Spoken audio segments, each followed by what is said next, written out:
está haciendo con esa definición de geografía y con todo lo que está describiendo y comentando a medida que describe el territorio neogranadino en sus 6 o 7 continuaciones de su memoria en los primeros números del semanario, es la relación que hay entre conocer, poseer y gobernar.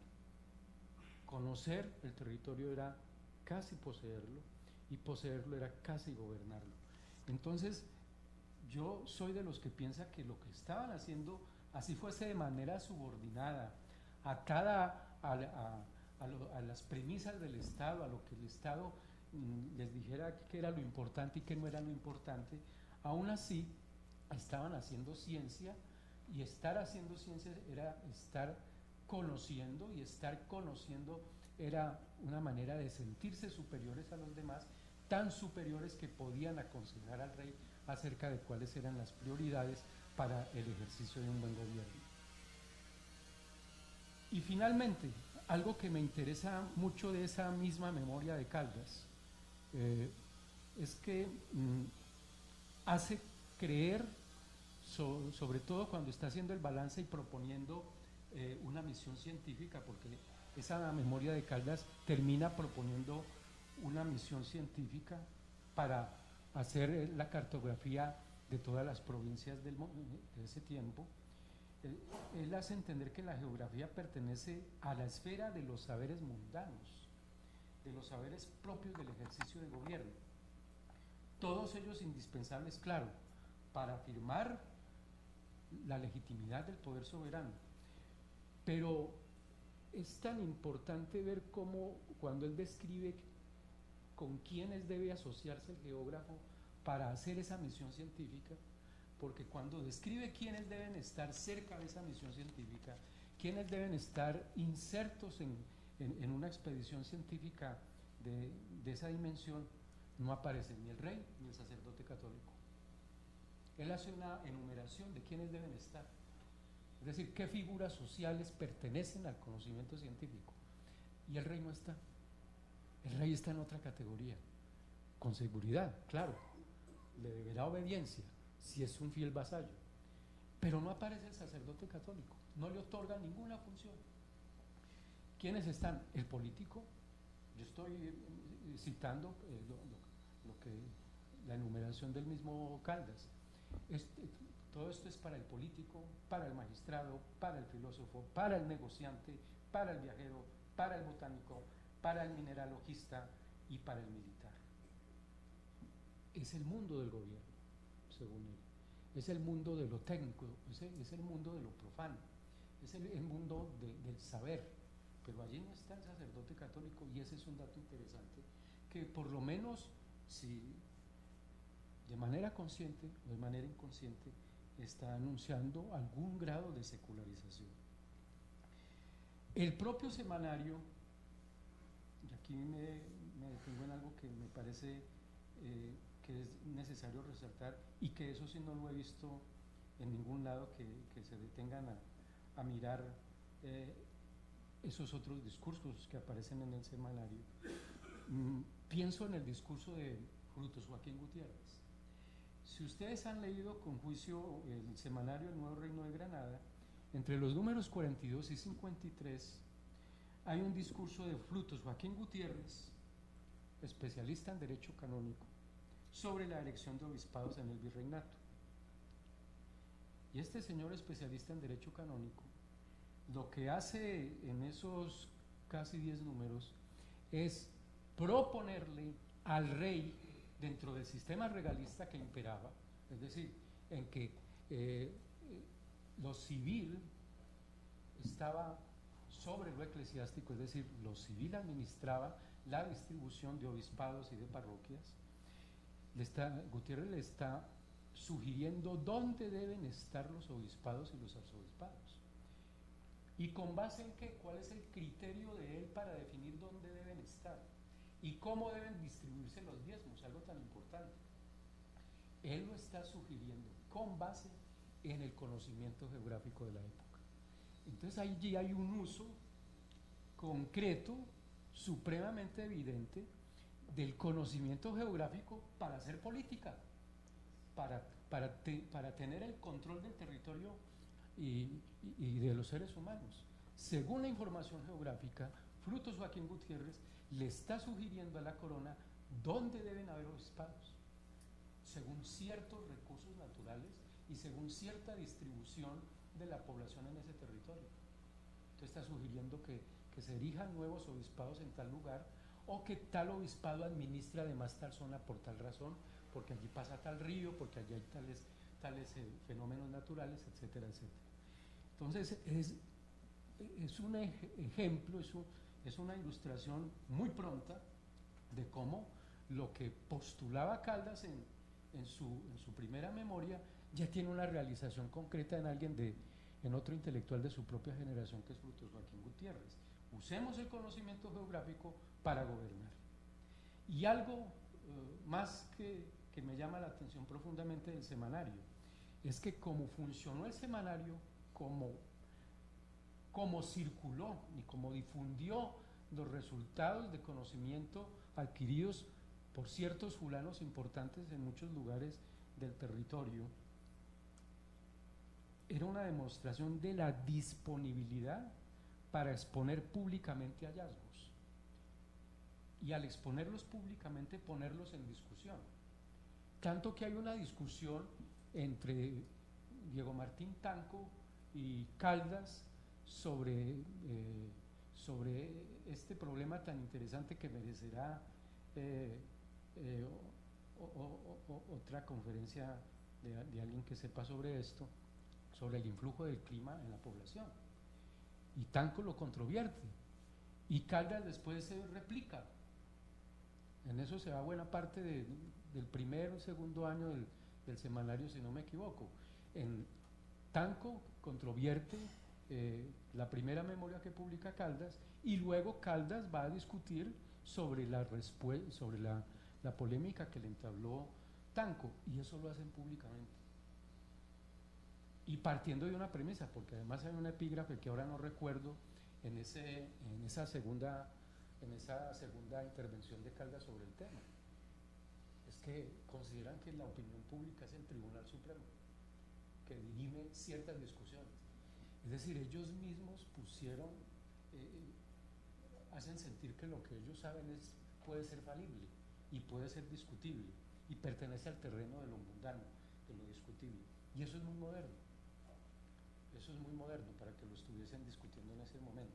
Es una comprensión muy moderna de lo que es la opinión pública.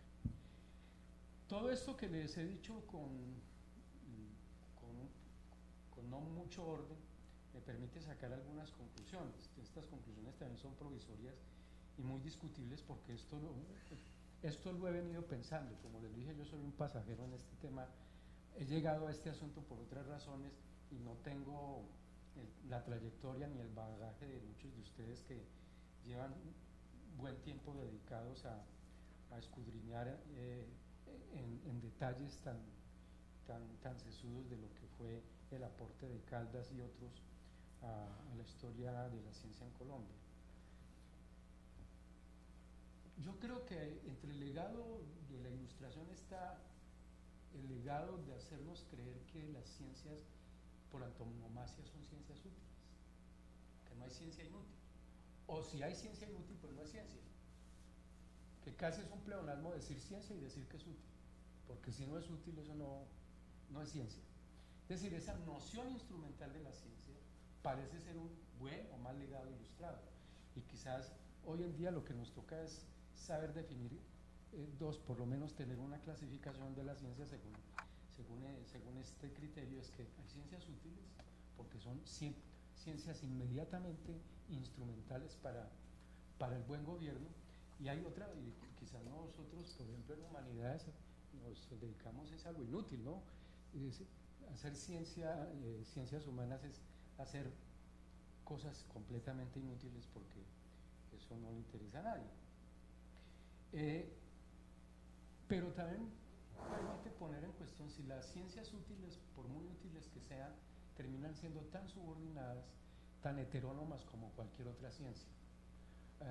Yo recuerdo un texto de Bourdieu tratando de explicar la heteronomía de las ciencias sociales, pero la heteronomía de estas ciencias naturales y exactas también es evidente, no son autónomas, o según esto que estaba sucediendo en el siglo XVIII, eran ciencias instrumentalizadas, de fuera del campo científico mismo. Tenían el peso de lo externo, el peso de lo político, que determinaba que era prioritario saber. Eso me hace acordar incluso que en el mismo reglamento que SEA propone sobre la reorganización de la expedición botánica, dice, no hay que distraerse en asuntos científicos, no se distraigan en la contemplación, dedíquense a cosas útiles, hay que dedicarse a cosas útiles. Y quien debía controlar si los científicos de la expedición botánica se dedicaban a contemplar científicamente que sea lo considerado un extravío, una distracción fatal. Si alguien se dedicaba a contemplar más de la cuenta o experimentar más de la cuenta con algo cuya utilidad era muy remota, pues había que llamarle la atención, y el único que tenía el derecho a llamar la atención sobre eso era Mutis, según el reglamento. Solo el director podía quedarse viendo cosas inútilmente, y los demás estaban dedicados a lo útil, y eso es una heteronomía terrible para cualquier ciencia, que le digan a usted qué puede ver y qué tiene que dejar de ver, porque la corona está esperando un informe ya, a ver si esa canela o esa quina o ese té es útil o inútil.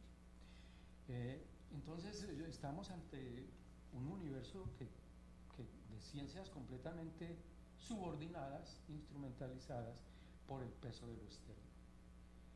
Y finalmente, creo que este momento ilustrado neogranadino se caracterizó, entre otras cosas, por una intensa conversación entre una voluntad racionalizadora del Estado. Yo creo que, a pesar de que veamos a un Caldas un poco incomprendido, o muy aislado, o muy autodidacta, aún así estaba tratando de conversar y estuvo conversando con el Estado y quiso sintonizar con la voluntad racionalizadora del Estado y quiso hacer sentir que él era un genuino representante de esa voluntad racionalizadora del Estado. Y por eso es que cuando sucede la crisis monárquica del 8, muchos de estos criollos ilustrados ven el momento oportuno, por fin, la coyuntura propicia, para dedicarse a gobernar, que era lo único que les faltaba, dedicarse por fin a gobernar. Eso es todo, muchas gracias.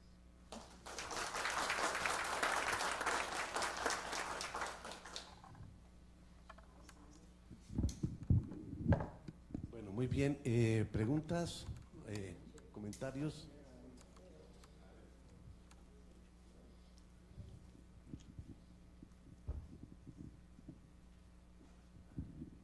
Gilberto, muchas gracias.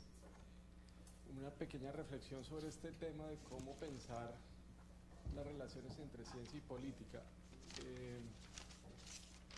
Siento que allí había como un tono bastante insistente en el carácter como instrumental de la ciencia al servicio de la política.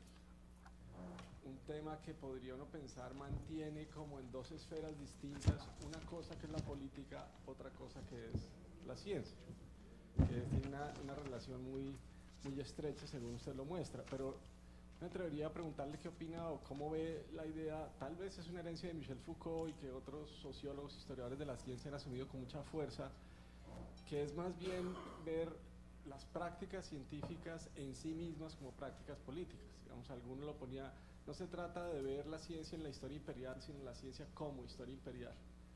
Me refiero a lo siguiente, digamos, lo que está ocurriendo con casos como los que usted está mencionando, como el semanario. No, yo escucho. ¿Me está escuchando o no? Sí. Ah. Es que a través de estas prácticas publicadas en el semanario se está constituyendo un grupo social que tiene autoridad para hablar por los demás. Digamos que es un tema como, no sé, podríamos relacionarlo como la emergencia de el filósofo que es capaz de acabar con la política porque él tiene la razón, ¿sí? Digamos, dice Bruno Latour, cuando aparece el filósofo, el ágora se desocupa. Uno lo que ve allí es que aparece como un grupo social que tiene una autoridad para ordenar la sociedad, en términos de cartografía, de historia natural, de botánica, de medicina. Esas prácticas no es que estén tanto al servicio de otra cosa que sea la política, sino que en sí mismas son el ejercicio del poder, ¿sí? Digamos, eso es un poco la lección tal vez de Foucault, que otros sociólogos más adelante lo han puesto en práctica. Pero esta idea que veo, no sé muy bien de qué manera lo estás entendiendo, pero me parece que insististe mucho en la visión de Caldas mismo, digamos que él dice, la ciencia debe ser útil para el gobierno.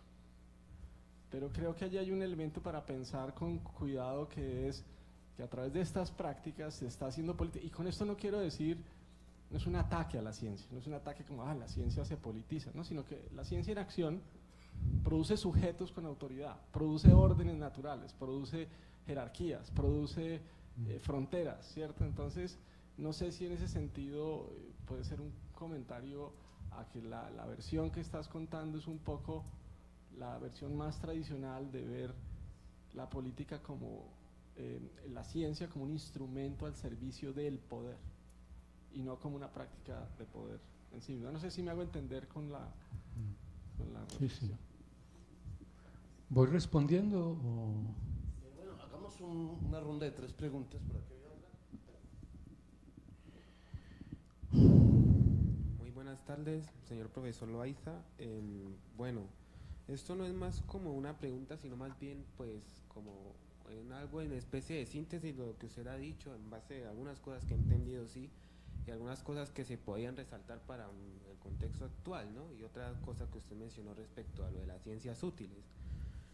Estamos viendo que con Caldas, sí, hay esta visión de la ciencia, ¿cierto?, para el funcionamiento con un buen gobierno, ¿sí?, para el funcionamiento con el funcionamiento de un buen Estado. Entonces vemos que esto de la ciencia sí tiene que responder a unas cuestiones que son lo de la producción, sí, pero producción ¿en qué sentido? ¿En qué es producción? En lo que realmente tiene que ver con lo que son, por ejemplo, la quina, sí, y también en sentido con su calidad, ¿cierto? Es decir, siempre tiene que ser mejor. En ese caso ya hay un tiempo, ¿sí? Ya está marcando un reloj que está diciendo que esta producción tiene que ser buena según pasa el tiempo, hay una especie de utopía o algo así, ¿sí?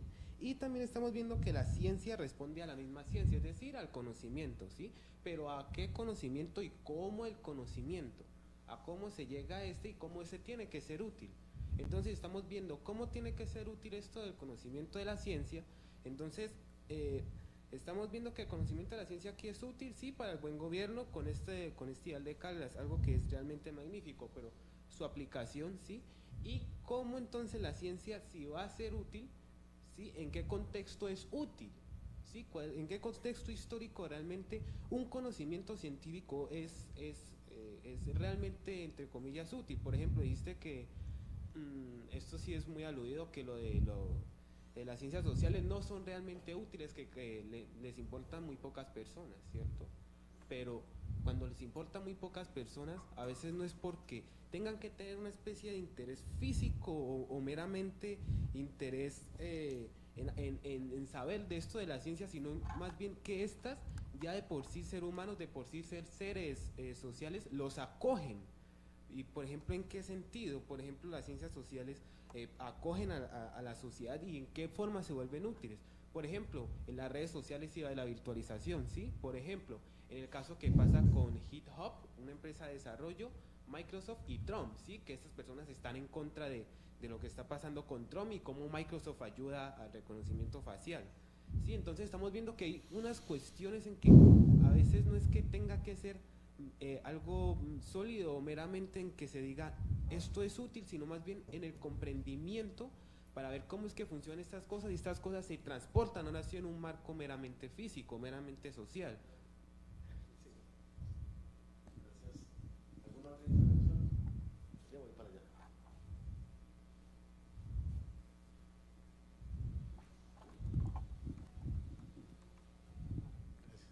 Sí, yo creo que es casi que un comentario, no sé si pregunta de pronto. Realmente uno ve, por ejemplo, en el caso de la relación ciencia y conocimiento, para decir algo del caso de Copérnico, es bien diciente. Él es sobrino del cardenal de Cracovia, y la bula que hay vigente sobre sobre el problema del ajuste de la fecha de Pascua y de modificación del calendario, pues es una cosa que condiciona el discurso científico, la revolución copernicana, a una cosa que viene de la Edad Media con respecto a la fijación, que es un fenómeno de precesión de los equinoccios, y uno ve también un Copérnico que en la Liga de la Hansa versus los caballeros teutones y la posición de Polonia en una región bastante septentrional, se ocupa de la economía y de buscar un patrón de oro con características universales muy parecido al caso de Newton, que todo el mundo lo menciona en su paso por la Casa de la Moneda como una actividad más, para él fue una actividad fundamental. Y es una cosa tan fundamental que, por ejemplo, los economistas actuales consideran que uno de los lastres de la economía es haber hecho Newton tanto énfasis en el valor de uso, o sea, en tener el oro como un patrón universal. De hecho, las cuestiones, digamos que desde el punto de vista de que lo de la ciencia, yo no sé, a ratos digo yo, esa discusión de Foucault respecto al estatus micropolítico de los discursos y el cuento del poder, me parece que pues son cuestiones interesantes y válidas, pero me parece que ese miedo a tener hilos conductores y propuestas universales que la posmodernidad ha retomado bastante, en la ciencia es prácticamente donde más vemos una correlación entre cómo efectivamente la ciencia corresponde a las relaciones y al desarrollo de las fuerzas productivas que se tienen hasta el momento. Entonces uno, pues, diría, por ejemplo, ¿qué ocurre en el caso de España desde el momento que me ha inquietado mucho?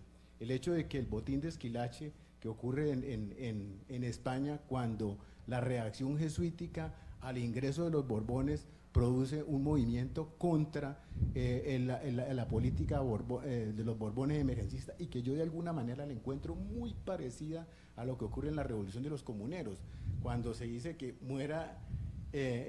vive el rey y muere el mal gobierno. Un poco uno lo que ve es que esa operación en la cual los criollos ven con una especie de digamos, como que, y lo hablo para el caso de Caldas concretamente, en que uno ve que esa aristocracia criolla, uno entienda que el padre de Caldas viene más o menos por la misma época en la cual la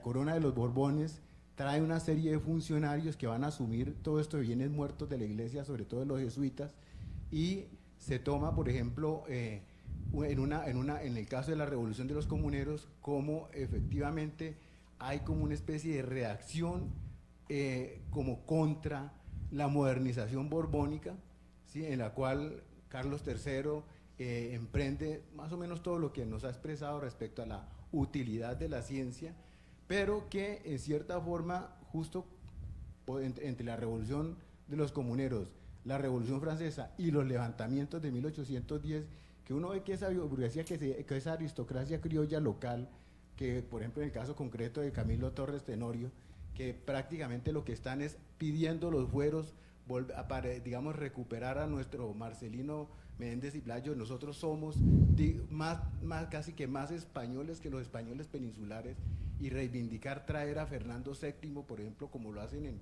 tanto en México como acá, que es una especie de nostalgia de poder, y más que un movimiento revolucionario a veces le parece un movimiento retardatario, porque en el caso del levantamiento aquí en Cali, los que dirigen ese levantamiento antes del 20 de julio son los franciscanos acá, que eran digamos, el sector de la iglesia más retardatario que teníamos.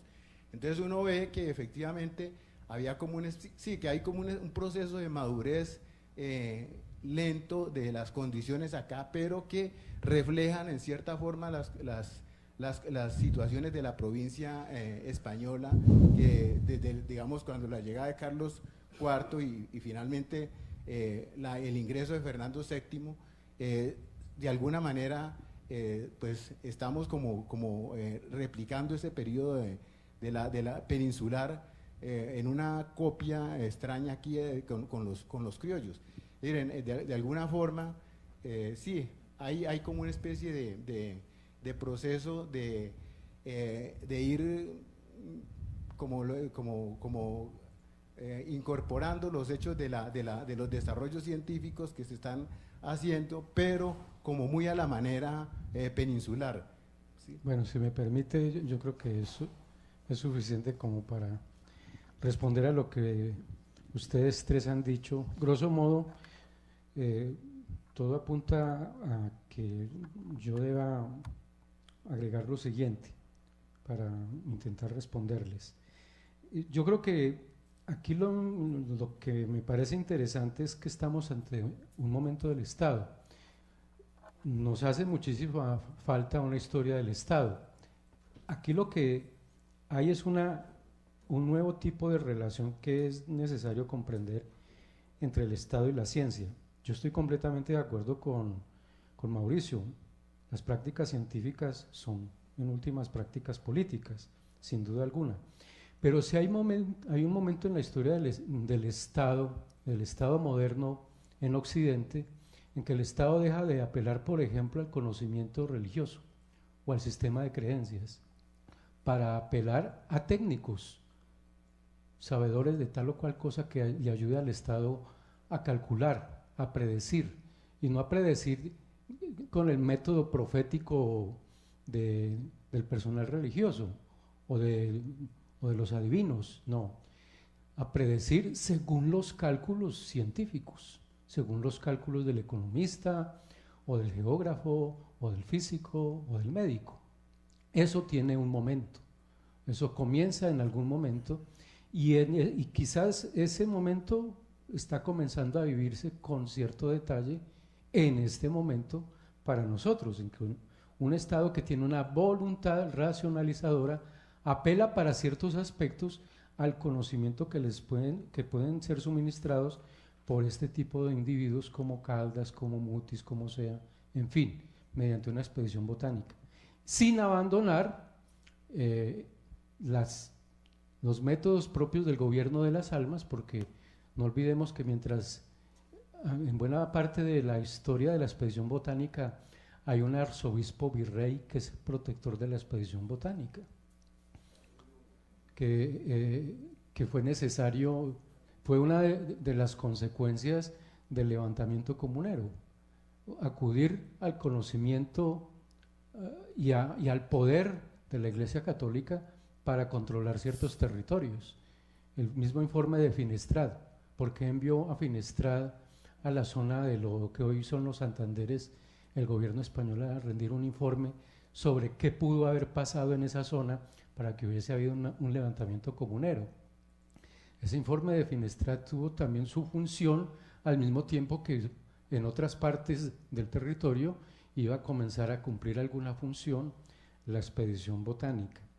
Y este periodo, bueno, habría que compararlo con otros momentos desde el punto de vista discursivo, cómo estos agentes científicos apelaron tanto al adjetivo útil o a la noción de utilidad, que va a tener un momento culminante que sería bueno detenerse alguna vez en observar eso, es en la obra de Bentham, en haber traído el utilitarismo de Bentham en los inicios republicanos. Ese utilitarismo ya tenía, digamos, cierta incubación intelectual, cultural en estas élites desde fines del siglo XVIII, como se puede ver. Es decir, que adoptar a Bentham fue sumamente tranquilo, fácil, incluso una consecuencia elemental de un discurso utilitarista que ya el Estado español tenía desde el siglo XVIII, a mi modo de ver. Bueno, con eso creo que intento responderles y les agradezco mucho.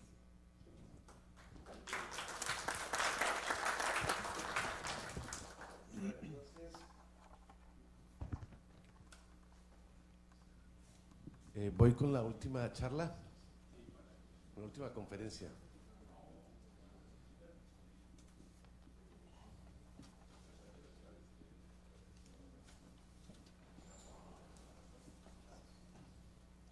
Me despido de...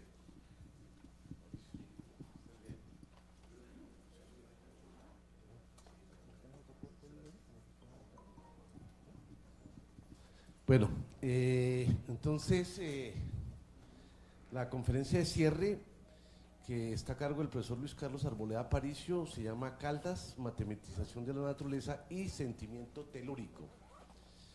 El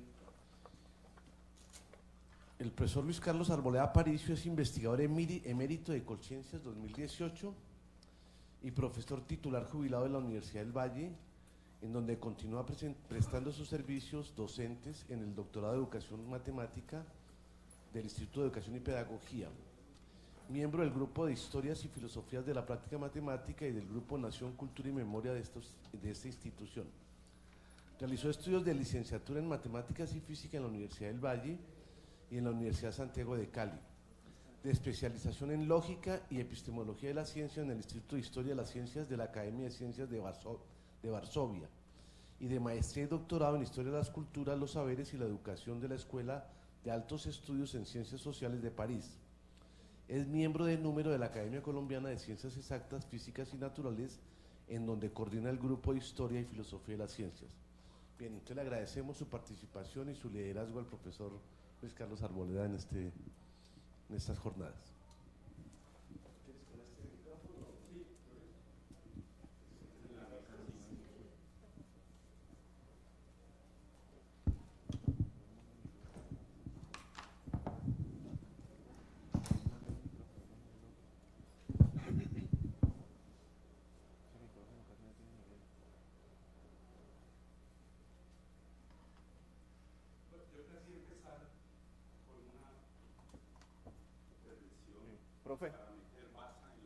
Profe, perdón. Porfa, el micrófono para el streaming, profe. Gracias.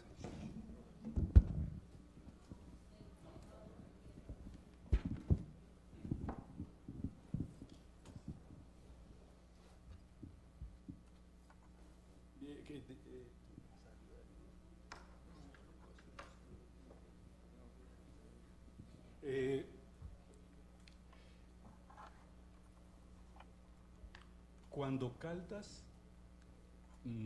se presenta ante Mutis o ante el virrey Amari Borbón, pues se reclama alumno de José Félix de Restrepo en Popayán, en el seminario Popayán, y dice que ahí adquirió los rudimentos científicos, ¿no?, de su formación, particularmente en matemáticas, que es el tema que a mí me interesa. Que dice haber adquirido los fundamentos en aritmética, álgebra, en fin. ¿Quién es José Félix Restrepo cuando llega a Popayán? Alguien que se ha trabado en polémicas contra los rectores que se oponen en los años 1779, 80, 81 a las reformas de Moreno y Escandón. Es decir, alguien que se ha tomado a pecho la política de los Borbones de introducir el conocimiento útil dentro de las cátedras de filosofía, ¿no?, y que se niega a que se adopte la contrarreforma del libro de filosofía de Godin, ¿no?, que es de la nueva escolástica, es una escolástica tardía. Es decir, la gente que ha estado enfrentada a los catedráticos en los colegios de los monásticos son eruditos criollos que están convencidos que sus prácticas científicas con la nueva ciencia delimitan una nueva institución, ¿no?, del Estado monárquico, no revolucionaria, del Estado monárquico. Es decir, esas prácticas de ellos son las legítimas y no las que están ejerciendo con contrarreforma los que se abrogan el derecho de ser los líderes de las instituciones, que son los rectores. Es lo que se ha llamado el capítulo de confrontaciones entre catedráticos y los directores de las instituciones educativas del Estado monárquico. Entonces, ese hombre no cabe, José Félix Restrepo, en Popayán, y tiene que irse a buscar otros establecimientos donde él pueda funcionar con unas prácticas dentro de instituciones moldeadas a ese saber. Es decir, son prácticas de saber que están en el marco de una institucionalidad que no es aquella que está instaurándose en Bogotá.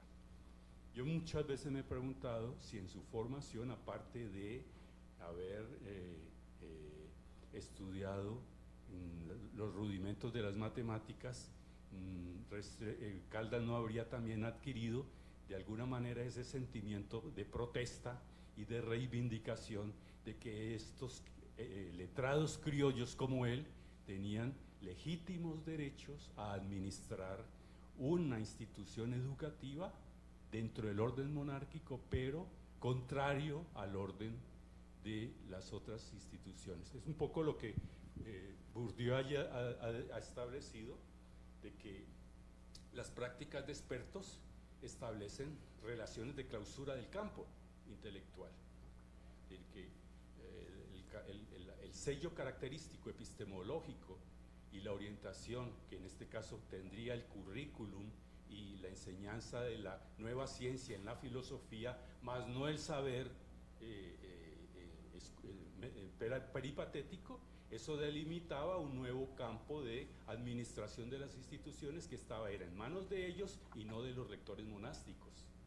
Ese es un primer principio, creo yo,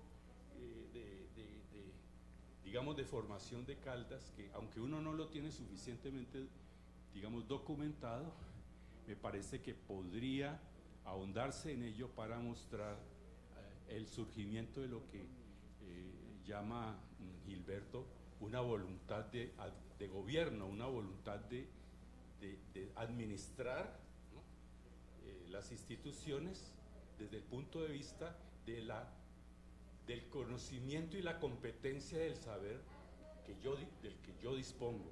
Es un primer efecto que probablemente se va a ir manifestando, no probablemente, realmente se va a ir manifestando, no en 1786 a 1791, su periodo de formación en Bogotá, sino con posterioridad.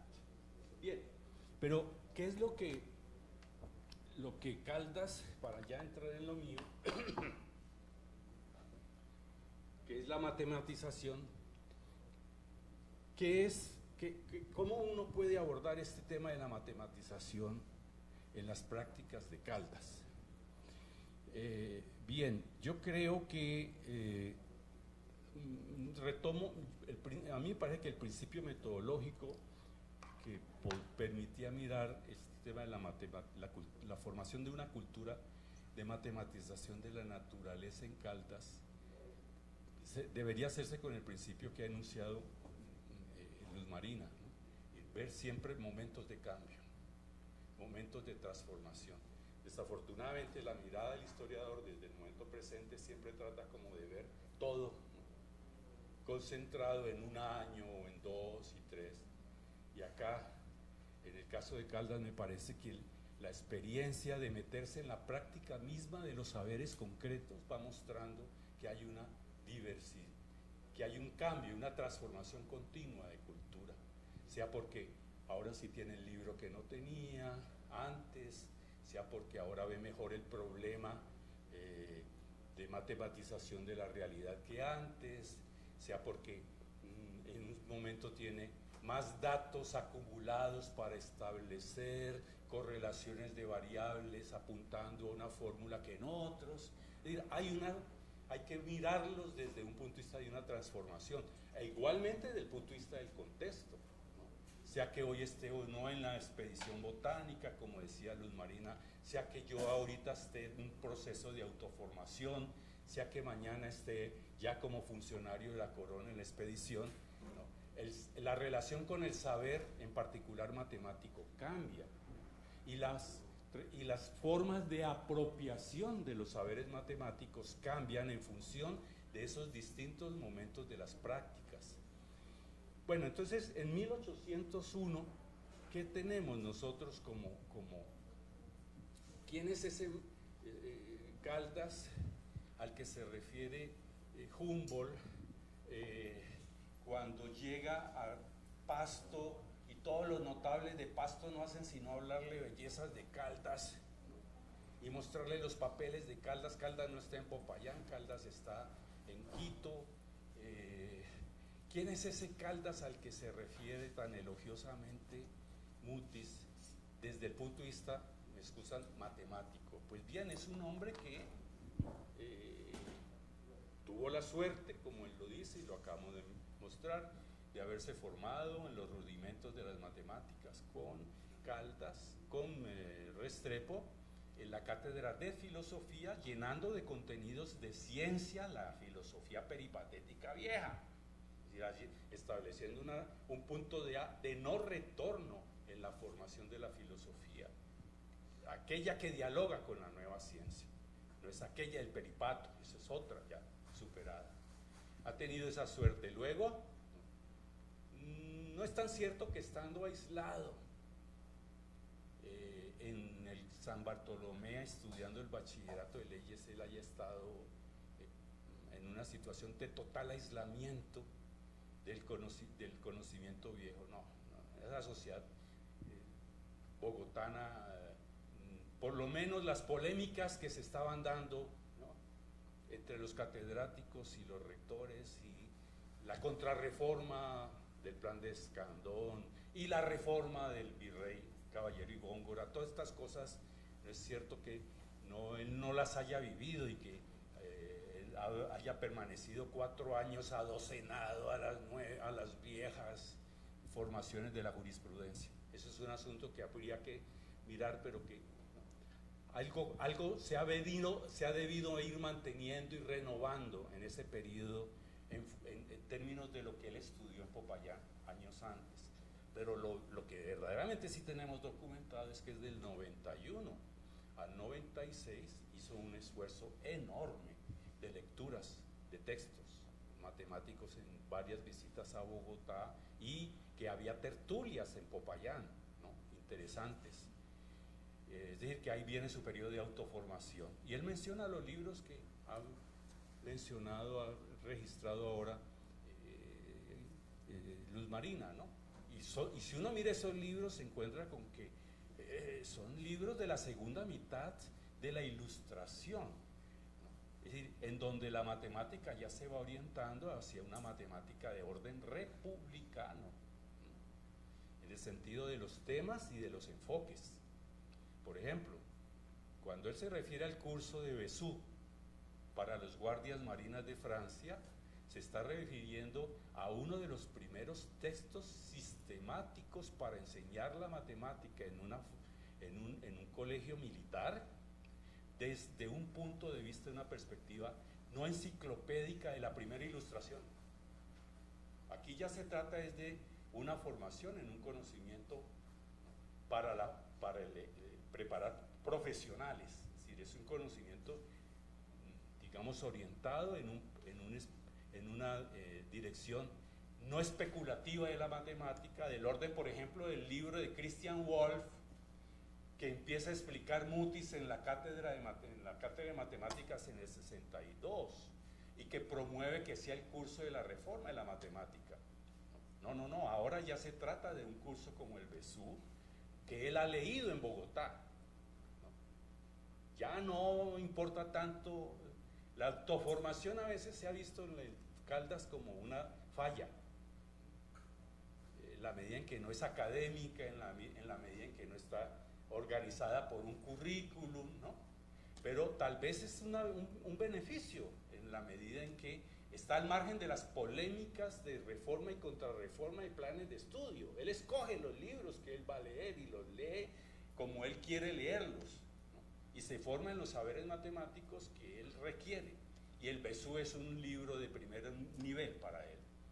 Luego Lacaille, no solamente menciona las lecciones de astronomía de Lacaille, menciona los textos de Lacaille, y esos están en las listas, y varios de ellos están en el fondo de libros raros y curiosos de la Nacional. Y Lacaille es un texto clave que marca una diferencia fundamental en la enseñanza de las matemáticas en la segunda mitad del siglo XVIII. Pero igual menciona Weiss, que ese sí es un texto de la reforma borbónica acá, ¿no?, y que circuló ampliamente.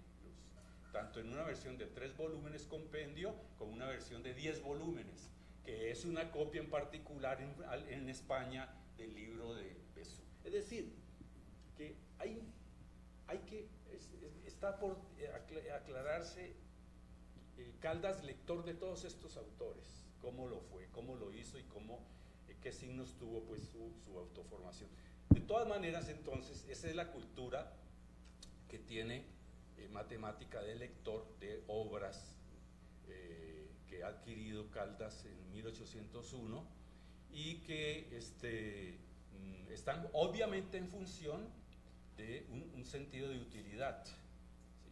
Todos esos textos son textos que tienen cursos, que tienen una matemática,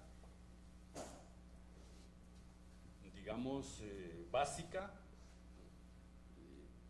como hoy podría ser lo que se enseña en el currículum, el núcleo central de lo que se enseña en el currículo de bachillerato: aritmética, geometría euclidiana, álgebra, geometría cartesiana, ¿no?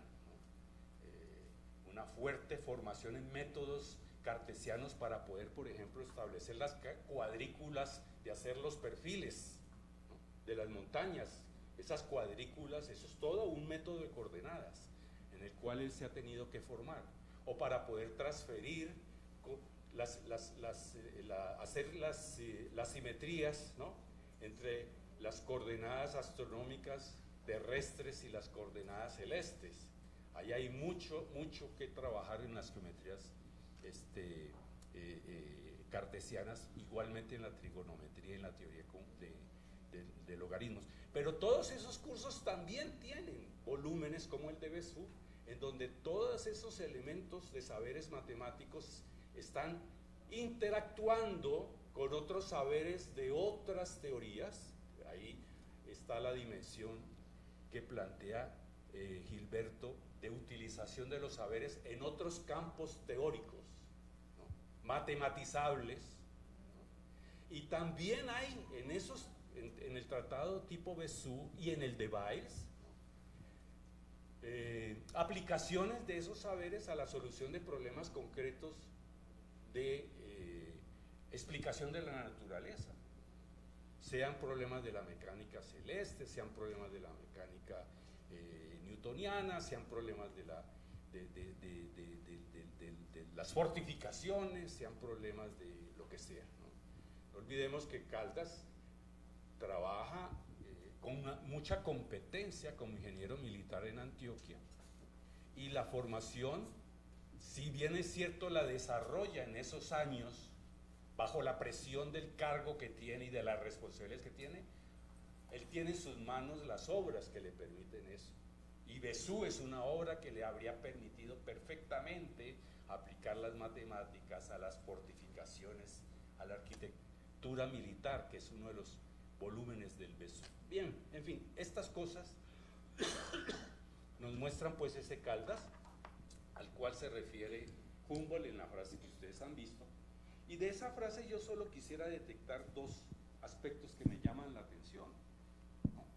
Ambos tienen que ver con la matematización. El Caldas que merece la pena mencionar y destacar por Humboldt es el Caldas que matematiza, que matematiza desde el punto de vista de la astronomía, o que matematiza desde el punto de vista de un paradigma que existe ya en América septentrional y que tiene que ver con lo que sabemos, la expedición pues, de la medición del grado de meridiano en el Ecuador para la validación de la teoría de la figura de la Tierra de Newton.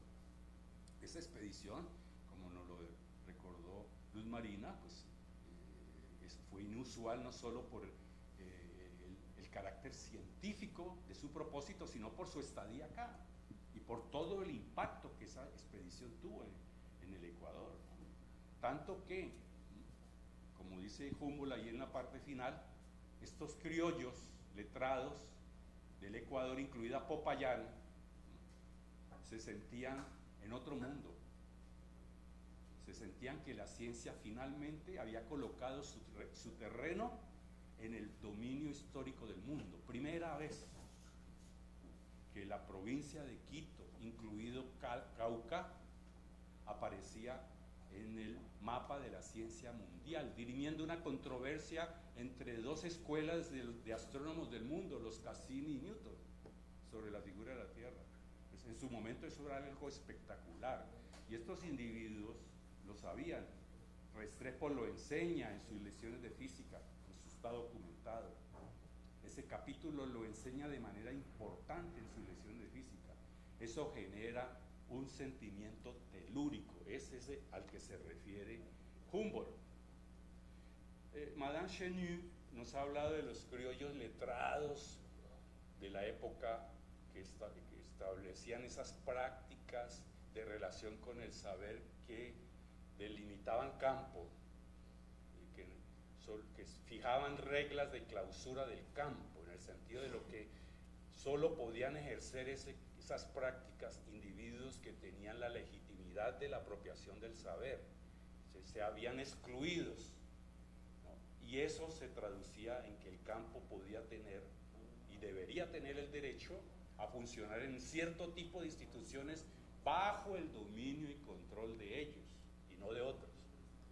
Pues bien, esos criollos científicos se podrían caracterizar, en particular Caldas, pero también aquellos que estaban en su red de relaciones, también sea como gente que hacía una práctica científica movida por una fuerza vital, un optimismo telúrico relacionado con eso, es decir, sus relaciones con el saber estaban ligadas con un territorio a explicar.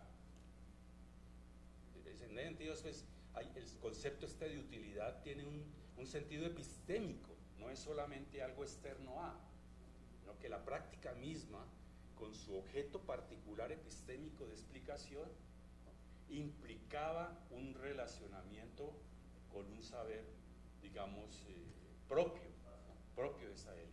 ¿Sí? Eso movía el conocimiento. ¿Por qué utilitario? Pues porque la relación con el conocimiento está ligado con fenómenos como ese. Ellos querían que se continuara desarrollando esa perspectiva de ciencia, ¿no?, que hace que nuestro territorio esté posicionado en la historia universal, europea y del mundo. Y luego, pues también está la otra contraparte, que también ha sido muy mencionada.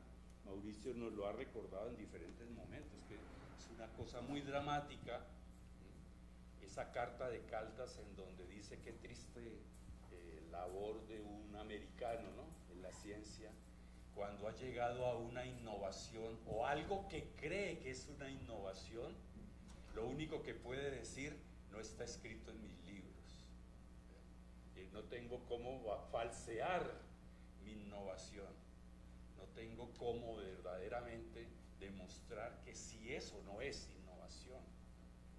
Ese es un reclamo, pues, o un reconocimiento de un sentimiento de soledad característico de la práctica científica de estos, que se traduce, ¿no?, cuando eso se convierte en una capacidad, ¿no?, de comprobar que hay una innovación, en un sentimiento de identidad con la ciencia. Refuerza un sentimiento de identidad con la ciencia y refuerza un sentimiento de voluntad de administrar los asuntos del mundo con la ciencia. Aquí hay una dimensión, digamos, lo conversaba yo ahora, esta mañana, con Diego. Aquí hay una dimensión que es inseparable de lo epistémico y de lo del saber, digamos, erudito, y es la dimensión del ideal de la práctica, para hablar en los términos del libro de Safo. La práctica está movida por ideales. La explicación de los problemas para estos eruditos criollos es algo que está muy ligada con la posición en el territorio, con la posición del americano. Es decir, resolver esa dimensión de la soledad es un tema de libertad, ¿no?, en el conocimiento. libertad como grupo social. Bueno, hemos mencionado en varios momentos este punto del almanaque, este tema del almanaque, y tenemos la frase, esa también muy conocida del almanaque, de 1811. Tú no la mencionas, pero eso todo el mundo la menciona. Y no la mencionan no porque no lo sepan, sino porque tanto conocerla ya uno se le vuelve como inconsciente. En 1811, ¿no?, cuando estos científicos están ya ejerciendo una experiencia de autonomía, no necesariamente monárquica, algunos son monárquicos, otros tienen un horizonte más de república en su cabeza. Eso no está totalmente claro, pero sí es un momento de autonomía, de soberanía en el saber, de poder administrar con sus propios recursos como criollos eso. Estamos hablando del 1 al 8, al 11, 10 años, de una construcción social histórica, ¿no?, de una actitud en Caldas. En ese momento, él mantiene una posición frente a la ciencia que es, como lo hemos visto, la mecánica celeste de Lalande, de esas tablas de Lalande de 1799, según la carta, ¿no?, que él decía que quería, le decía a Santiago Arroyo, consígame como sea ese libro de Lalande. Él lo que quería el libro de Lalande era ver las tablas, poco la mecánica celeste, porque las tablas están en función del paradigma de astronomía de posición, ¿no?, que es lo que él requeriría, más no tanto la visión especulativa de la astronomía que podría estar en el corpus mismo de la obra de Lalande, que es ese, que está en esa dirección, ¿no? Es una teoría de la mecánica celeste. Entonces, aquí eso se llama ociosidad, ¿no? Y acercarse a la mecánica celeste es ociosidad. En 1811 tal vez se ha endurecido más que antes esa actitud de ciencia útil, en el sentido de que lo que importa es, ante todo, el uso de la ciencia, o sea, para el nivel 2 de aplicación en otro campo teórico, o sea, para el nivel 1, y sobre todo para el nivel 1, de su aplicación en la explicación de fenómenos de la naturaleza, particularmente el problema de la carta geográfica. Entonces, la astronomía, como se ha dicho ya a lo largo del día, y la matematización a la que se refiere él aquí no es a la matematización del sistema del mundo, que es lo característico de la revolución newtoniana, sino fundamentalmente la matematización de la naturaleza en el sentido de la geografía y la cartografía. La astronomía es en función de eso, de poder establecer las posiciones de los lugares de la región de los Andes. Es muy importante, me parece a mí, ver eso. Luego, no se puede dejar de hablar pues de este tema del isómetro, y ahí yo pues he mantenido siempre una actitud, digamos, como historiador, que no se trata de desconocer la importancia de la innovación que Caldas hizo en el isómetro desde 1801, junio de 1801, según las cartas de Arroyo, en ese periodo de efervescencia de la formación autodidáctica y en que él ya descubre cuál es su plan de investigación en la Nueva Granada. No se trata de eso, pero sí se trata de tampoco hacerle,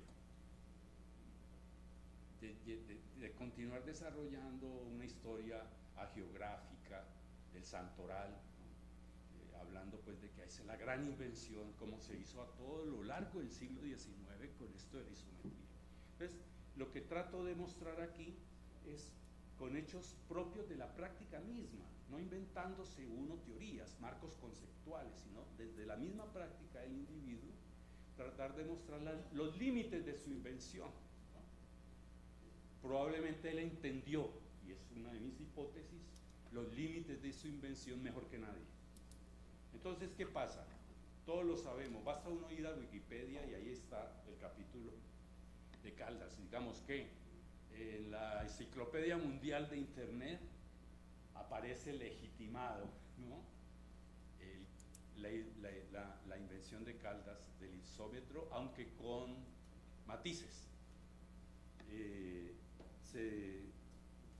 Ese es el aparato, digamos, tecnológico, la invención tecnológica, el modelo tecnológico del aparato, la isometría para la temperatura del agua hirviendo, el termómetro. La cosa se basa en un doble principio, como se dice, que hay que la temperatura de ebullición del agua hirviendo pues varía evidentemente en función de la altura de los lugares. Igualmente hay una variación de la presión atmosférica con respecto a la altura. Y otra observación es que la presión barométrica tiene una correlación con la variación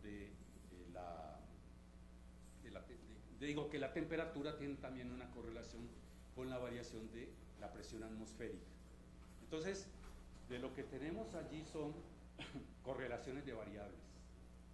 Hay variables correlacionadas que desde un modelo euclidiano de teoría de proporciones, lo crucial en la geometría euclidiana es la teoría de proporciones, viéndolo a nivel algorítmico desde una regla de 3 simple, uno puede plantearse de que es posible encontrar la altura de un lugar si se tiene un termómetro para medir la temperatura del agua que hierve, y al mismo tiempo se tiene un barómetro que pueda tener una escala relacionada con el termómetro. Es ese tipo de barómetro, de termómetro con una escala barométrica. Ese grabado es el que aparece en el libro del método de la isometría que se publicó en La muerte de Caldas en Burdeos en 1816, y que hemos reeditado esto, el doctor Valencia ha reeditado esto a partir de la edición de la memoria de la isometría que se encuentra en el cuaderno de Caldas de la Universidad Nacional. Entonces, la fórmula, como Caldas mismo la plantea, es esta, la fórmula que surge, la fórmula lineal, resulta de una proporción como a la que me he referido en correlaciones de variables, temperatura, presión y altura, presión y altura por su parte. Es esa, exactamente lo de Caldas. Ustedes pueden observar, hay una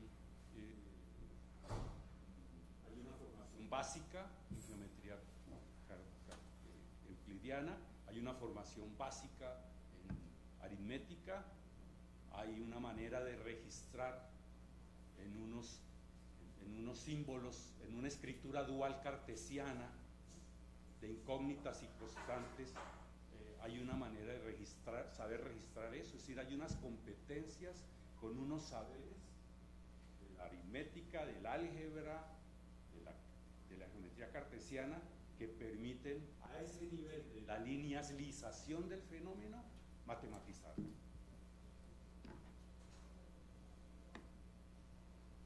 La parte de arriba es de la escritura de Caldas y tiene que ver con un fragmento pues del manuscrito al que me he referido, que se ha publicado por parte del doctor Valencia en Medellín recientemente. Eso nos daría la altura de una ciudad, conocida a la altura de otra que está en sus proximidades, conocida las variables relacionadas con presión atmosférica y los datos de los termómetros del agua hirviendo de los termómetros en esas alturas. Bien, ¿qué pasa con esa fórmula?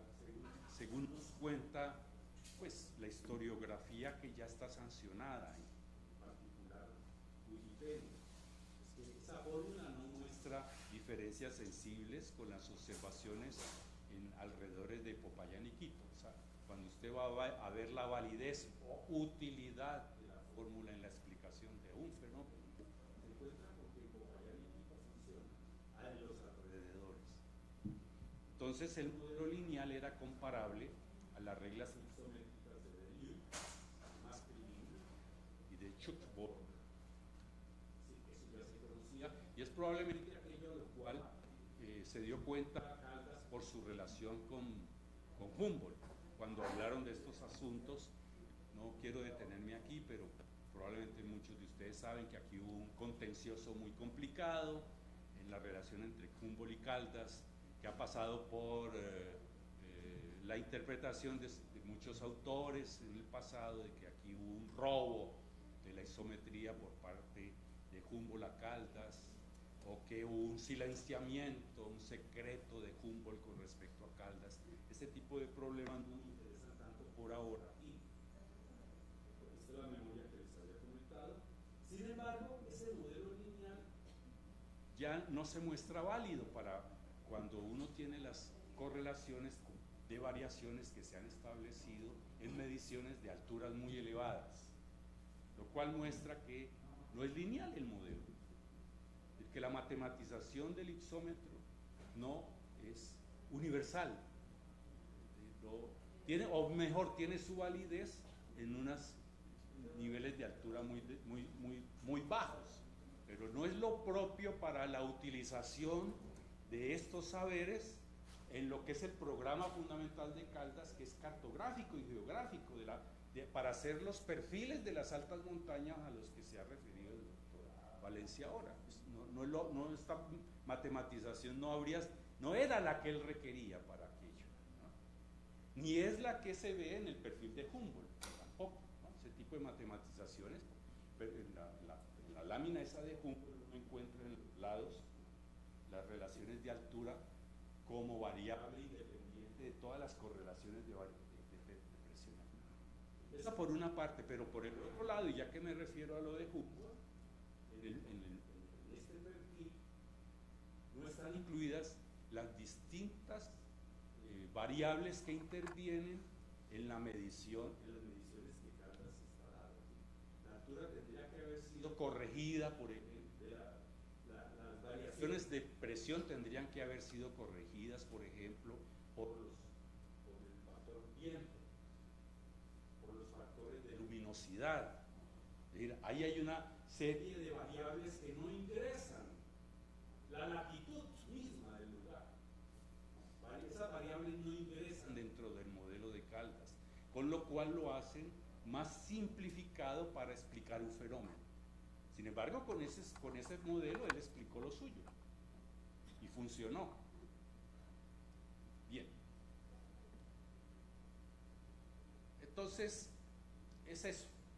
Yo he querido insistir en este punto, y me han escuchado de que la fórmula de Caldas es producto de un pensamiento euclidiano clásico, no para demeritarla, sino para darle, digamos, un contexto a lo que es el pensamiento matemático en su momento, predominante al final de la Ilustración, al menos en nuestras regiones. Es decir, un paradigma euclidiano, un paradigma de correlaciones que funciona bien en lo lineal, que se basa en una teoría de la proporcionalidad, que permite representaciones visuales como aquellas que los elementos de Euclides tienen planteadas en el libro 2 y hoy mismo las representaciones visuales que se han hecho, lo que hemos visto es básicamente las representaciones del plano. Y está muy bien, no hay problema.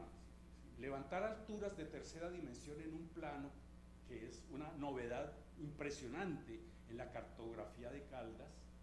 De todas maneras es una representación euclidiana, pero este fenómeno no es euclidiano, y luego vamos a ver que es un fenómeno no euclidiano, o mejor dicho, no se mueve en esa dimensionalidad a la manera euclidiana, porque uno tiene que mirar variaciones no lineales, políticas espaciales y eulerianas en general. Entonces es importante también verlo porque este pensamiento euclidiano es clásico, y lo clásico está muy presente en las maneras como se dice que hay que utilizar la matemática para asuntos de gobierno. El orden matemático al cual se debería apelar para mantener el rigor en la concepción de los asuntos del Estado, de gobierno, es este, pero euclidiano, básicamente. Sí, es este tipo de orden, ¿no?, al cual se apela, es un orden extremadamente clásico, pero aquí ya hay una ruptura muy complicada, porque la nueva república está apelando a un orden no euclidiano forzosamente, está apelando a un orden de otro tipo, ¿no? El orden laplaciano no es un orden necesariamente euclidiano. El orden de los textos primeros para la enseñanza de la física en las escuelas napoleónicas es de Aui, que no es un orden forzosamente euclidiano, ¿no?, como vamos a ver. Es decir, que aquí la ciencia nos permite, la manera de ver la episteme dominante en las prácticas de saberes de estos científicos nos podría dar ciertas pistas también para ver los anacronismos o las limitaciones de los programas de gobierno en su momento. Bien. Quiero pasar a otro capítulo que tiene que ver con el tema de la matematización. Pues resulta que la República jalona los procesos de matematización del mundo más que el régimen monárquico. Y una de las grandes apuestas del sistema político republicano consiste en universalizar los asuntos de la matemática tanto en el orden de lo privado como de lo público de los ciudadanos. Y eso tal vez no se puede lograr sino a través del sistema métrico decimal. Entonces, paralelo al proceso de constitución del orden republicano a nivel del Estado, a nivel de la política, de la administración de los aparatos de Estado, hay la necesidad de apelar al sistema métrico decimal para recabar las estadísticas, para hacer todo aquello que tiene que ver con administrar el Estado. Entonces, el sistema métrico decimal es un buen indicador de matematización. Entonces el historiador se pregunta en qué medida ingresa en un hombre como Caldas, pero también en los otros eruditos criollos letrados, esta dimensión de lo métrico. ¿Cómo se comprometen con ello? Y nos encontramos con que la historia es bien bonita, simplemente voy a dar unas puntadas para no ir tan a fondo de eso, de que el propio Multis y Caldas empleaban toesas y pies de Francia, es decir, sistema monárquico francés, o varas de Burgos, para medir alturas de montañas, pies y pulgadas para el ancho de los caminos, leguas para los largos trayectos, grados de Fahrenheit, de Luc o Réaumur para la temperatura, pulgadas para la escala barométrica, en fin. Parece que fue Humboldt el primero que introdujo el sistema métrico decimal en la literatura científica que se produjo o que circuló en nuestro territorio en 1805.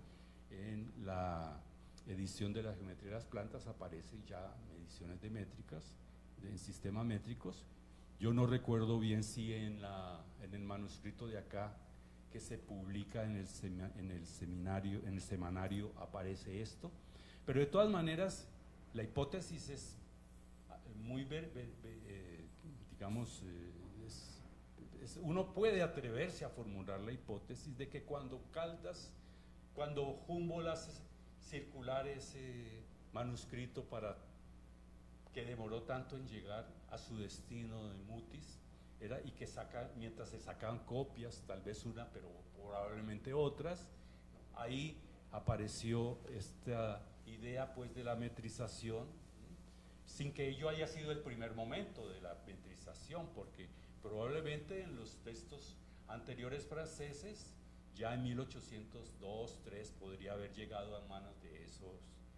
También es cierto que, ¿no?, en el cuaderno de anotaciones de Caldas, que hasta del colegio de Medellín, de 1802, pues tenemos esas conversiones de Caldas entre los medidas del sistema monárquico francés y parisino y español, y entre ambas y lo que él llama abajo, como pueden ver, maître, ¿no? Maître. Un maître es el equivalente en varas y en toesas, es decir. Observen maître, la escritura de maître, ¿no? Un hombre que está empezando a estudiar francés. Esa palabra le es absolutamente nueva. Es decir, no tiene esa palabra en su cabeza. Y el registro, ¿no?, es un registro de un pensamiento ciego, como diría Leibniz, ¿no? Lo registra. Es un nivel que no es de apropiación, es de un uso del término. Y establece entonces reglas de conversión, ¿no?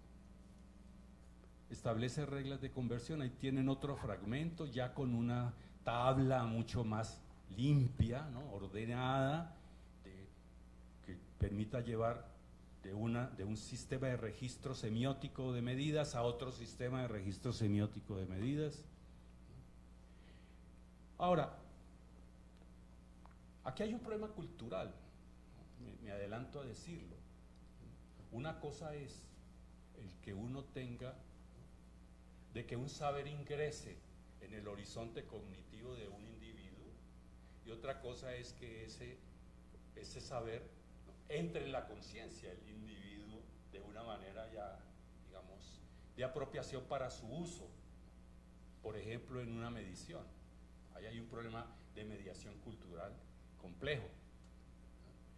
Una cosa es que yo haga en 1802 Caldas el aprendizaje de que hay el metro, y que después inclusive eso se refuerce con el hecho de que yo vea el patrón del metro que trajo en sus instrumentos Humboldt, y que mire cómo ese patrón del metro se puede establecer para las mediciones concretas, a que yo transforme mi práctica, porque mi práctica está muy ligada a mi conciencia científica de observación. ¿Cuál práctica? La de las varas de Burgos, por ejemplo. ¿A través de qué? Del estudio sistemático de las observaciones astronómicas de Jorge Juan. Con lo cual él se adentró en los primeros rudimentos Caldas de un pensamiento de la física nueva de corte newtoniano entre nosotros. Eso hay que decirlo así. Las observaciones astronómicas es un texto newtoniano, de aproximación a newtoniano, y hay estudios claros que nos lo vienen revelando con documentación de lo que fue el seminario de estudios newtonianos de Jorge Juan en Cádiz, al cual se supone, pero es otra historia que no tengo tiempo para contar aquí, asistió Mutis antes de llegar acá, y que en buena parte explicaría por qué el interés de Mutis en la cátedra de matemáticas de traducir los Principia de Newton. Bien, pero entonces, ¿qué pasó aquí?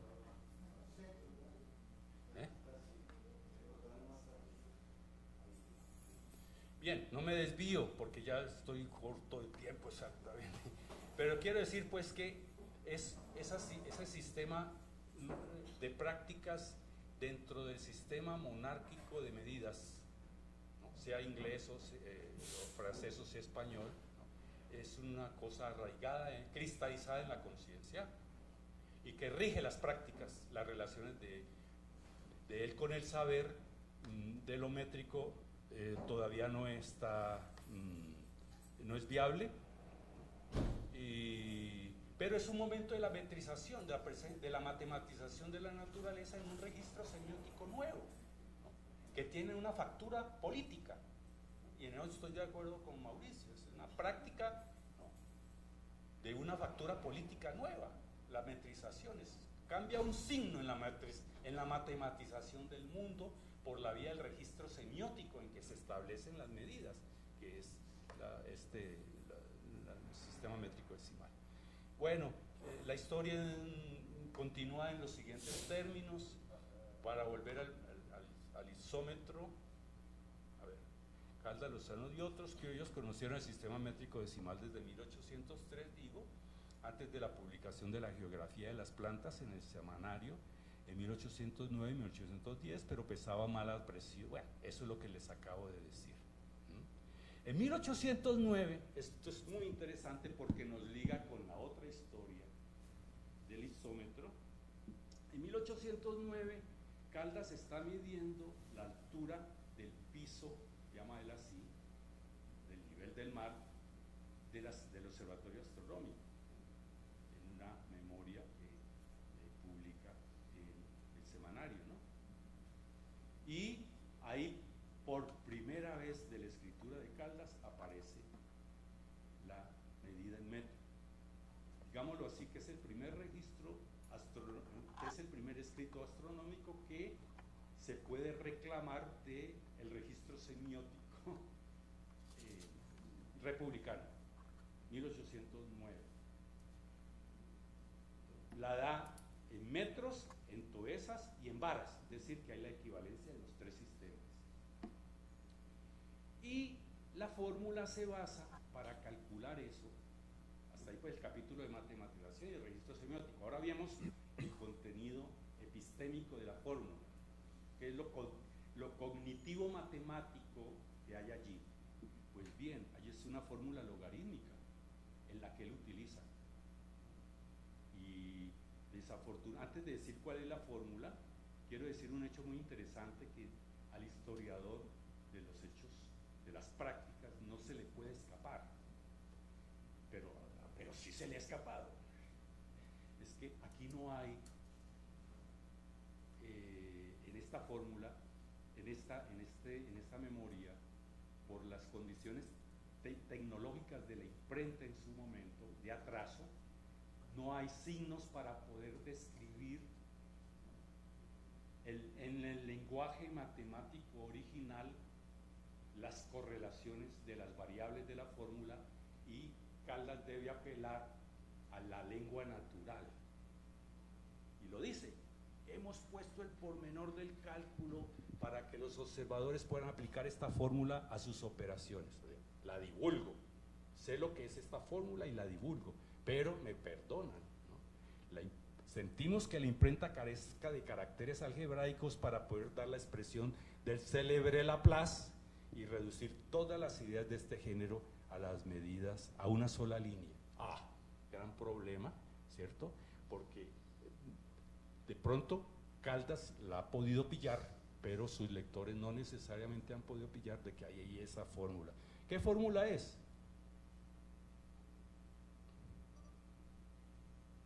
Es esa la fórmula. Si ustedes observan esa fórmula, el patrón de ella, la forma, digámoslo así, en el sentido platónico de las ideas que están allí encadenadas, establecen correlaciones entre temperaturas, alturas, presiones, que integran otros componentes que Caldas no había tenido en cuenta en la explicación de los fenómenos de altura relativos a los contextos fenomenológicos a los cuales él se está refiriendo. Por ejemplo, ¿no?, las relaciones de latitud del lugar, las variaciones, las correcciones de los efectos de temperatura y el tema de la relación con el globo terrestre. No está aquí en la fórmula de de la mecánica celeste de Laplace, que es de 1790 y algo, ¿no? 1790 es la obra. Vale, vale. Bueno, en todo caso, el hecho es que él la lee, Caldas, por una contingencia, ¿no? Que Cabal, que ha estado en Europa, ha sido alumno de Hauy en París, tanto mineralogista, ¿no? Que era el interés de Cabal, y llega acá y trae las lecciones de física de Hauy. Ese ejemplar que ha traído 3 meses antes, en 1809, se lo presta al director del observatorio y director de la cátedra de matemáticas, su amigo, y él encuentra la fórmula que, en mi opinión, 8 años después, no, 5 años después, podría haberle dado a él la comprensión real de que su modelo lineal de la exometría era extremadamente limitado, o por lo menos lo ha confirmado en esa creencia que ya él tendría, por cuanto que, no olvidemos un detalle histórico, en 1802 él le escribe rápidamente a Mutis que no publique eso de la exometría, que por favor eso no lo envíe a Cabanilles, ¿no? A Cabanilles porque esa no, que le falta todavía explicar mucho, que muchas son las ideas y muchos son los datos que tengo que producir para poder encontrar la memoria y la isometría. Ideas y datos, conceptos e informaciones. Insisto en esta diferencia porque ahí tenemos una controversia con el doctor Arias de Grey, que insiste en que bastaría haber encontrado unos datos, un acopio de datos de distintos lugares para él haber podido reconocer la forma de las correlaciones de las variables integradas en esos datos. Yo considero que aquí hay un problema no solo de datos, sino de ideas, de cambio de paradigma en la matematización del mundo. Esto es un cambio de paradigma, ¿no? En la matematización del mundo.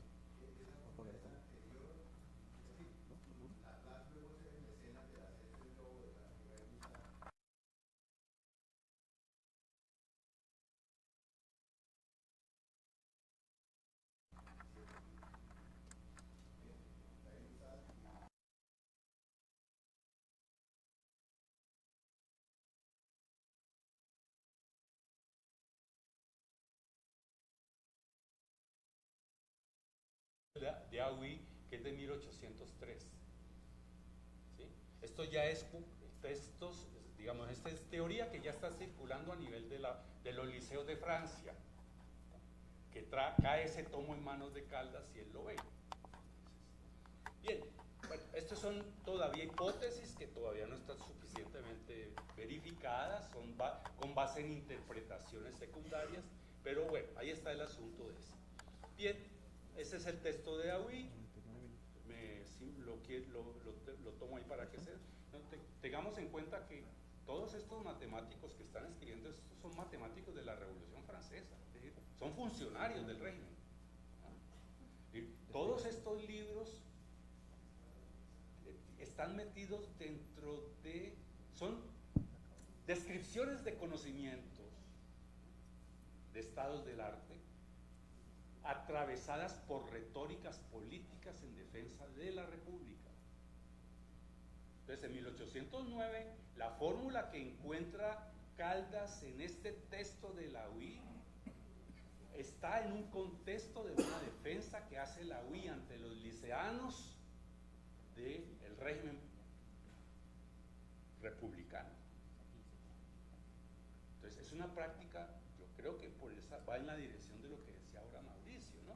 Es una práctica científica, es una práctica de saberes en la cual ella misma está en un marco de lo científico. En ese momento concreto, Hauy ha sido ni más ni menos que el secretario de la Comisión de Medidas, de magnitud, de longitudes y magnitudes. Bueno, ok, yo creo que, bueno, ahí podemos cerrar. Yo no creo que ya son, bueno, me quedan 5 minutos. voy a aprovecharlos muy bien para decirles lo siguiente. Les voy a saltar. Con este capítulo de cierre,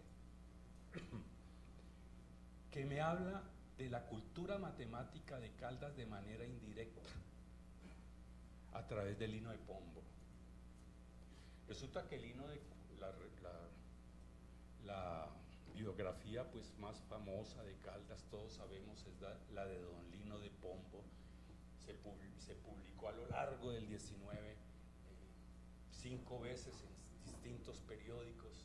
La Academia de Ciencias a la que pertenecemos, en su periodo fundacional, se reclama de el punto de vista republicano de don Lino de Pombo y reproduce la memoria de don Lino de Pombo sobre Caldas.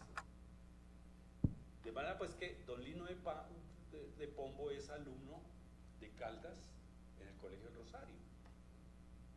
No solo de Caldas,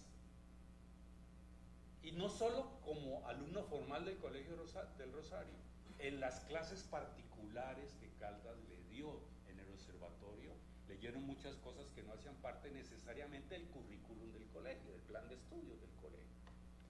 Mi hipótesis es que don Lino de Pombo, ¿no?, en 1811 tuvo en sus manos ese libro de Haüy. Si uno mira las conclusiones de sus cursos del Colegio de Rosario en Matemáticas, va a encontrar, estamos en el 11 obviamente, 16 de julio de 1811, ya es un año de la independencia, podemos ver estos cadetes son, ¿no?, republicanos, ¿no?, por lo menos monárquicos con autonomía, con soberanía nacional, ¿no? Al menos son americanos y ya no hacen parte de la nación española. Tienen un sentido de americanos que se impone a un concepto de la nación española, que sí lo tenían en los años 1801. Por cierto, bueno, se fue Gilberto. Gilberto dice, tengamos en cuenta la noción de acopio y de clasificación. Diferenciar acopio y clasificación. Uno puede ser científico que selecciona, pero con un concepto de ciencia colonial, de acopio para el régimen, de acopio para la monarquía, ¿no?, o de selección para la monarquía, ¿no? Y es verdad, en la memoria de las quinas de 1802, creo que es, ¿no?, de Caldas, las quinas de Loja, ¿no?, creo que es de 1802, que él dirige a Caldas, a Mutis, él está mostrando ese concepto. Él clasifica las quinas de Loja en 2 niveles, las que son útiles para el rey y las que deben ser útiles tan solo para los neogranadinos. Y lo dice claramente a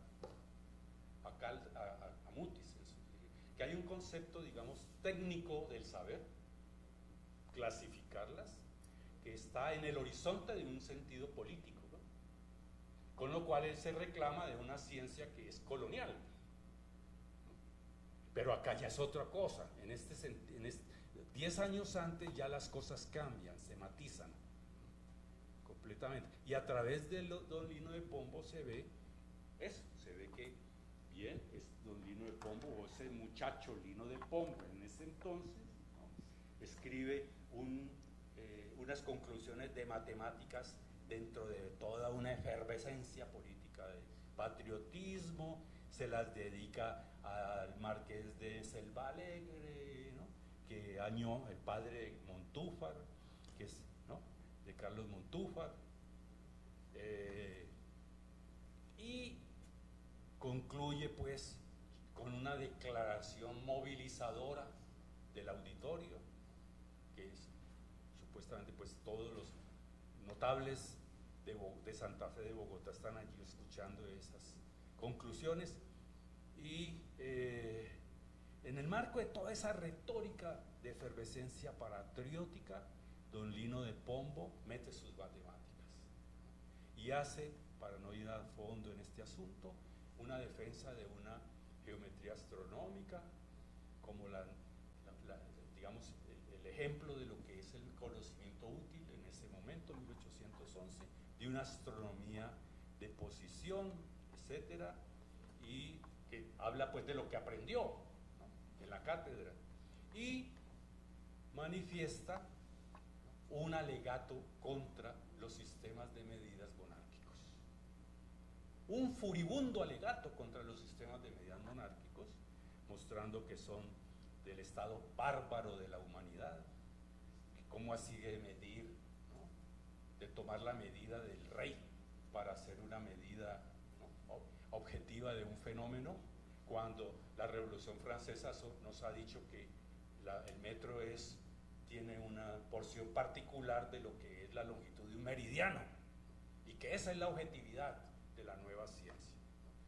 La defensa del cambio de registro se vuelve una defensa del régimen político, del registro de los hechos científicos. Se establece una simetría con el registro de los acontecimientos de la organización social del Estado. Ese es don Lino de Pombo. Después, todos sabemos, llegó a ser ingeniero matemático de la República por excelencia,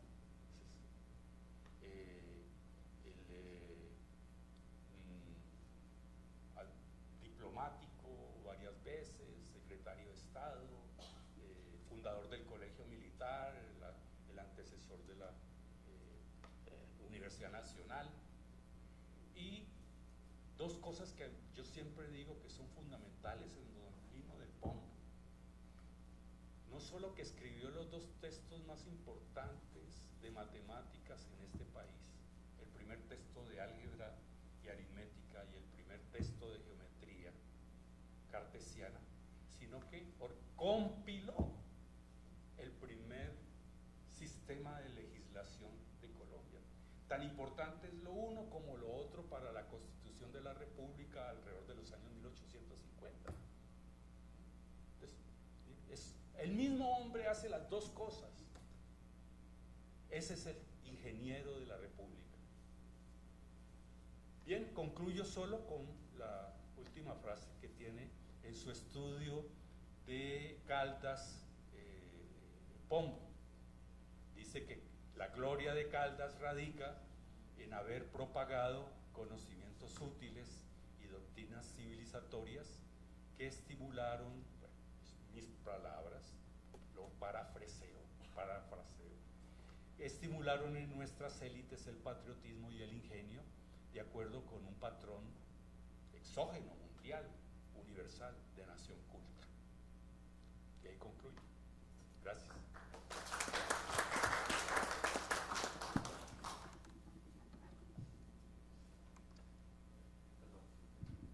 Bueno, no sé si hay alguna pregunta o comentario.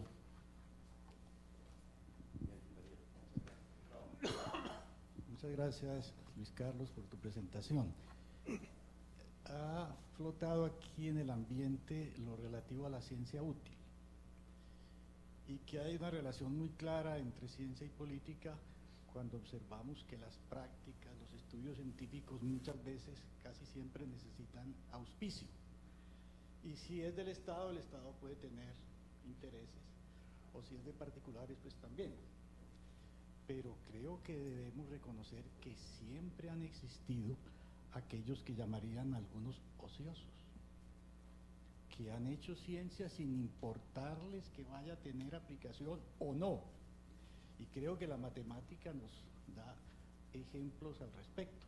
Yo quisiera referirme a las geometrías no euclidianas, porque durante siglos se trató de señalar que la única geometría válida, lógicamente, era la euclidiana. Y el mismo gran Kant llegó a decir, la geometría euclidiana es un conocimiento a priori. Pero resulta que Lobachevsky, Riemann y el mismo Gauss encontraron que había otras geometrías distintas a la euclidiana y de la misma validez lógica. En ese momento eso no tenía ninguna implicación práctica. Muchos años después, la teoría de la relatividad de Einstein mostró que se necesitaban geometrías distintas a la euclidiana para explicar los grandes espacios del cosmos. Otro ejemplo es el último teorema de Fermat. Durante 2 o 3 siglos se trató de ver si Fermat tenía razón o no en un tema de teoría de números que se puede enunciar para un estudiante de segundo o tercero bachillerato. Eso no tenía ninguna utilidad.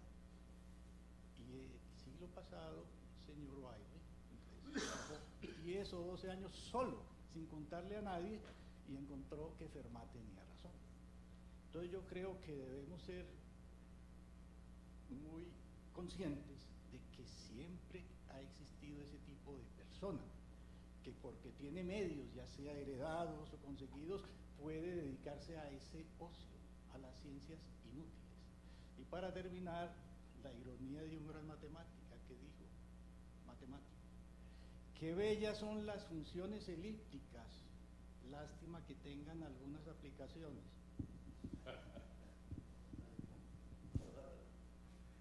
¿Alguna otra pregunta? ¿Puedo hacer un comentario? ¿Alguna pregunta? Para... Primero que hagan preguntas. Sí, después viene el cierre. Bien.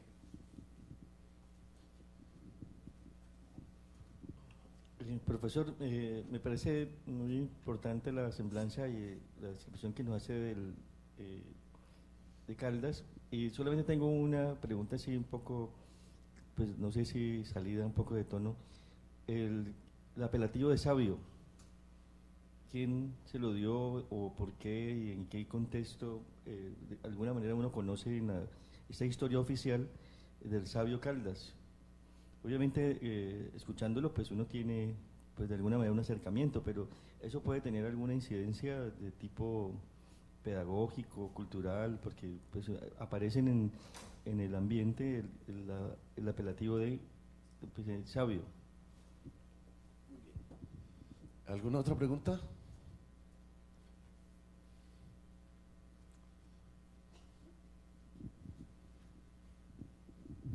No sé si tenga mucho que ver.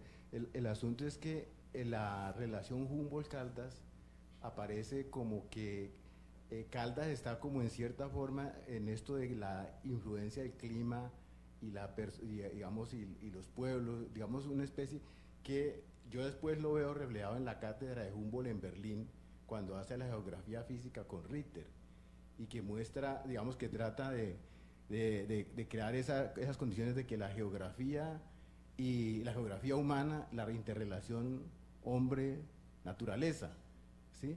Y la veo muy particular porque precisamente la cátedra de Ritter es la que recibe Marx, y de ahí deriva el materialismo dialéctico, en una concepción monista de la relación hombre-naturaleza, en la cual la idea fundamental de Marx es que el conocimiento no es una emergencia ni un epifenómeno, sino que hay una actitud en la cual la relación, pues, se llama materialismo histórico, donde se articula cultura y sociedad.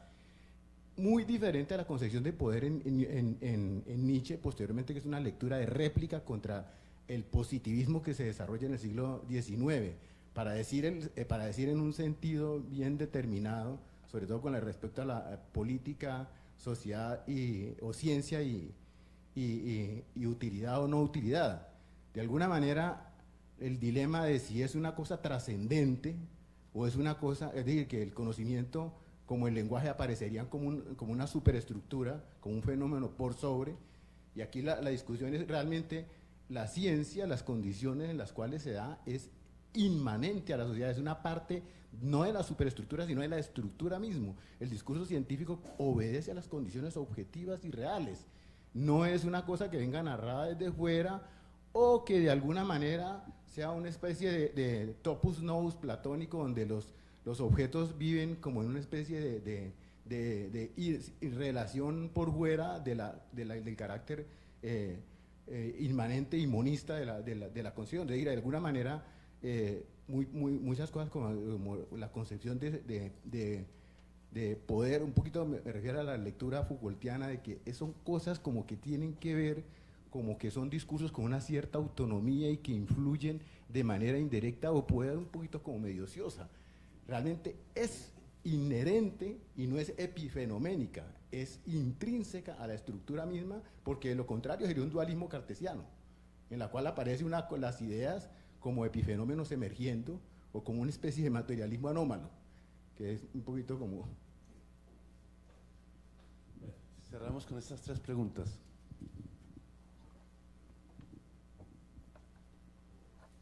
Bueno, lo de sabio es un tema, digamos, de traducción. Todos estos personajes de la ilustración eran savant, ¿no? El savant, el sabio. A veces yo prefiero, pues, eruditos, los eruditos, ¿no? Pero ese concepto de erudito, como he mostrado, se transforma hacia el final de la ilustración, ¿no? A portas de un cambio de régimen. Los grandes tratados enciclopédicos propios de ese periodo de la erudición, de Lumière, de la ilustración, van cediendo el paso a unos textos más dentro de la factura de lo que hoy conocemos. Los grandes elementos, los elementa mateseos de Wolf, van volviéndose tratados.